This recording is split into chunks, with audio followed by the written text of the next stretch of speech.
धियो यो नः प्रचोदयात्।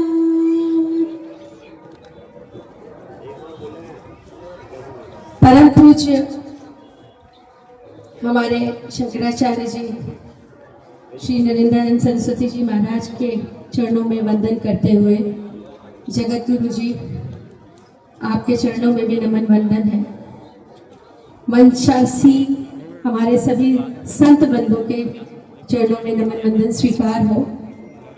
हमारे जूना अखाड़े के और अखाड़ा परिषद के महामंत्री, अंतर्राष्ट्रीय महामंत्री, और कहना चाहिए कि संत जगत में अखाड़े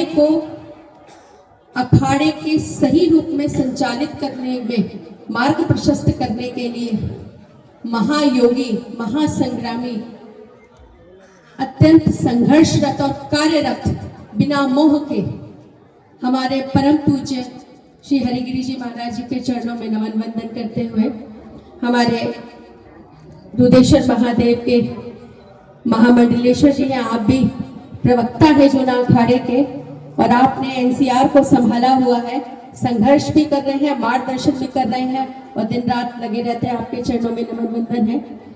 और जितने भी और सभी अत्यंत सीनियर पदों पर सुशोभित हमारे महामंडलेश्वर श्रीमंत महंत, सभी के चरणों में बहुत बहुत अभिनंदन, बहुत बहुत साधुवाद, मेरा दंडवत प्रणाम स्वीकार हो। तदोपरांत मेरे सच्चे सैनिक जो सनातनी यहाँ पर आज इस सदन में उपस्थित है, जिन्होंने अपना अमूल्य समय दिया है, इतनी पीड़ा सह करके आप यहाँ पर उपस्थित हैं, तो आपकी उपस्थिति इस बात को प्रदर्शित करती है कि आप सच्चे सनातनी हैं। तो आप लोगों के चरणों में नमन वंदन स्वीकार हो, और एक बार जोरदार तालियां आपके लिए मेरी ओर से हमारे संत लोग बजाएं, ऐसे बजाएं कि कम से कम कुछ योद्धा तो मिले। स्वामी विवेकानंद तो 100 ढूंढ रहे थे महाराज जी, मुझे आज लगता है कि 2025 के इस महाकुंभ में 100 तो हमें भी मिल ही जाएंगे, और मिल ही गए हैं। मैं मार्गदर्शन क्या करूंगी, मैं तो आयु में भी बहुत छोटी हूँ, अनुभव में भी बहुत छोटी हूँ, और सही मायने में ज्ञान अर्जन में भी मैं सबसे अपने आप को बहुत छोटा मानती हूँ। बस मैंने तो एक हाथ पकड़ा हुआ है, और वो है मेरे परम पूज्य गुरुदेव।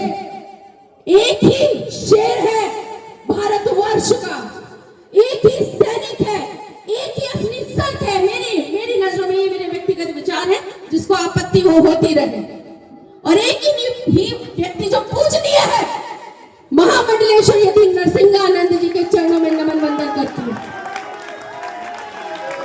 जब सारे रास्तों से भटक जाता है व्यक्ति, जब सारे रास्तों से भटक जाता है, उसे सूझता नहीं तो क्या करना है, तो आजा मेरे महाराज के चरणों में। ये व्यक्ति आपके अंदर वो अग्नि प्रवाहित करेगा, आपके अंदर की उस शक्ति को जागृत करने का इस व्यक्ति के अंदर वो कला है, वो साहस है, वो जिगर है, जो किसी और दूसरे में आपको मिलेगा ही नहीं, और आपको मृत से जो है जीवंत कर देगा। तो मेरे ऐसे जीवन को जीवंत करने के लिए मैं अपने महाराज जी के चरणों में वंदन करती हूँ। मार्गदर्शन तो महाराज जी हमें आपका चाहिए, हमें हरिगिरी जी महाराज जी जैसों का चाहिए, ताकि हम कुछ आक्रामक कर सके। हमारे चौधरी साहब हैं, हमारा पूरा समाज यहाँ पर उपस्थित है, हमारी बहनें हैं, बेटियां हैं, साधु संत हैं, सभी के हाथ में हथियार भी हैं। परंतु महाराज जी बहुत धर्म संसद हुई, वो धर्म संसद को आपने ऐतिहासिक बना दिया। उस धर्म संसद के नाम पर जो है अब तिल मिलाने लगते हैं लोग, घबराहट हो जाती है। तो आपको बहुत बहुत शत नमन कि सनातन धर्म की हरिद्वार में हुई इस धर्म संसद को आपने ऐसा ऐतिहासिक नाम दे दिया कि अच्छे कम्युनिस्ट और अच्छे मूल्य वो घबराने लगे, कि फिर से धर्म संसद ना हो जाए, बौखला जाते हैं। तो हमने उनके डर को, कभी कभी तरस खा लेते हैं ना, तो महाराज जी ने इस बार इसको नाम दे दिया धर्म संवाद। इसको ना गुरु जी के चरणों में बहुत बहुत वंदन। देखिए, धर्म पर चर्चा तो हम करते रहेंगे, और ये हमारा नैतिक अधिकार है। आप संवैधानिक तरीके से हम पर वार कर सकते हो, हमें जेलों में डाल सकते हो, हमें मुंह बंद कर सकते हो, हमें मरवा भी सकते हो, हमें सब मंजूर है। चौधरी साहब ने कहा get prepare for everything. We are ready to do and die. We are ready to do and die for our Hindus. We are ready to do and die for our Hindu daughters. अपनी बेटियों की रक्षा नहीं कर सकते तो तुम जैसा कायर कोई नहीं है। आज वास्तव में बांग्लादेश की जो हालत हुई, महाराज जी वहां पर व्यथित थे, मैं अलीगढ़ में रो रही थी। मैं जब प्रदर्शन करने के लिए मैंने एक हफ्ते बाद थोड़ी आवाज उठाई तो एलआई और पुलिस ने पूरा घेर लिया। फिर भी मैं निकली चूड़ियां लेके और मैंने कहा भेज दो भैया सरकार को। ऐसी कौन सी कूटनीति है जो अपनी माँ और बेटी की रक्षा के लिए भी हमें बोलने नहीं देती। मैं हार गई। कहा अरे नहीं साहब आप साधु संत हो, बीजेपी वाले नाराज हो जाएंगे। अरे कौन सी लालसा है संत बनने के बाद, होता हो कोई नाराज हो। सच को सच कहने की तुम में हिम्मत नहीं तो तुम सनातनी हो। सच को सच कहने की हिम्मत नहीं तो तुम सनातनी नहीं। स्वीकार करो, स्वीकार करो कि तुम लोग उपेक्षित हो चुके हो। भारतवर्ष में हिंदू समाज उपेक्षित हो चुका है। आज जात पात इसको अन्यथा मत दीजिएगा, बहुत बदलाव है। अब हम जात पात से बहुत ऊपर है, ऊंच नीच से भी बहुत ऊपर है, परंतु हमें एक नहीं होने दिया जा रहा। कहीं तो पैसे का लालच फेंक दिया जाता है, कहीं कहा जाता है सरकारी अमला अगर हमारी मदद करेगा तो उनकी नौकरी चली जाएगी। भैया उनको लगता है दे दो। महाराज जी मुझसे ज्यादा आपको अच्छे से पता है महाकुंभ की क्या स्थिति है, मगर सत्य को सत्य कहने की किसी में हिम्मत नहीं, किसी में हिम्मत नहीं है कि आज क्या हो रहा है। इसलिए सत्य को सत्य कहने की हिम्मत आप लोग यहाँ से लेकर के जाएं जहां ये शेर बैठे हुए, बब्बर शेर बैठे हुए, सिंह बैठे हुए, ये सिंगनी जैसे हमारी बहन बैठी हुई है जो ग्रस्त में रहने के बाद भी जीवन समर्पित करके लगी है। डॉक्टर उदिता त्यागी जैसी शेरियां लगी हुई हैं जो ग्लैमरस वर्ल्ड को छोड़ करके और सिर्फ समर्पण भाव से यहाँ पर लगे हुए हैं। ये मेरे भाई ये डॉक्टर होकर के यहाँ पर बैठे हुए हैं। क्या स्वार्थ है इन लोगों का। अरे आप जैसे 100 लोग भी हमें मिल जाए तो 15 मिनट तो छोड़ो, 5 मिनट में हम वो उजाड़ करके दिखा दे। हरिगिरी जी महाराज एक बार आज्ञा तो दे दें, त्रिशूल और भाले चलाने के लिए हम आपके आदेश के लिए बैठे हुए हैं, ना साफ करके दिखा दे तो मैं भी यति नरसिंहानंद की बेटी नहीं, सिर्फ प्रतीक्षारत हूं कि मेरे किसी कृत्य से मेरा ये जो परिवार है अब इस समय वो किसी समस्या में ना आ जाए।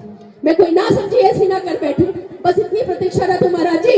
बाकी खुलेआम बोल रही हूँ, ना दीजिएगा, मैं प्रतीक्षारत हूँ। और सबसे पहले भी मैंने ये कहा और आज भी कह रही हूँ, अपनी धर्म की रक्षा के लिए और अपने इस गुरु ने मेरे यति नरसिंहानंद ने जो अपना जीवन दिया है ना निस्वार्थ भाव से, इस गुरु की अपेक्षाओं पे पूर्ण करने के लिए अपने जीवन का पल में बलिदान करने के लिए तैयार हूं। बस एक आदेश की आवश्यकता है, एक आदेश की प्रतीक्षारत है।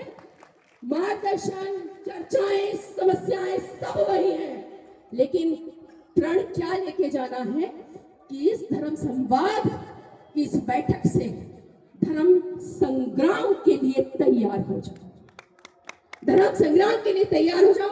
महाराज जी छोटे मुंह बड़ी बात संवैधानिक तौर पे रखिए और पुनः बार बार कहती हूँ, अगर कभी भी डिप्रेशन में हो, परेशानी में हो तो आ जाओ मेरे गुरु की शरण में। ये व्यक्ति जो है ये ऐसी ऊर्जा से भर देता है कि जीवन को एक नया आयाम दे देते हैं और जीवन जो है ऐसा लगता है कि मानव रूप में जन्म लेना जो है साकार हो। इसलिए सही गुरु की शरण में जाना यह अत्यंत आवश्यक है।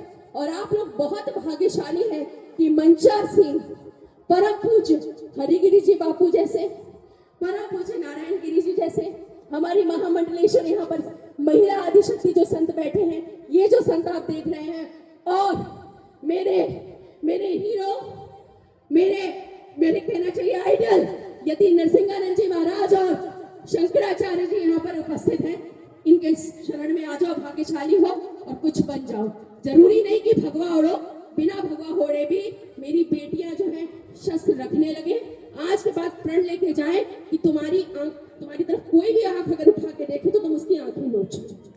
आप प्रिपेयर्ड हो इस बात के लिए और आपके साथ कोई जिहाद में आपको ना फंसा पाए। अपने संस्कारों को इतना ज्यादा स्ट्रॉन्ग करो। और बस इसी के साथ अपनी बात को, वाणी को विराम देती हूँ और इस संग्राम के बिगुल के साथ सभी लोग मेरे साथ बोलेंगे, नमः पार्वती पते।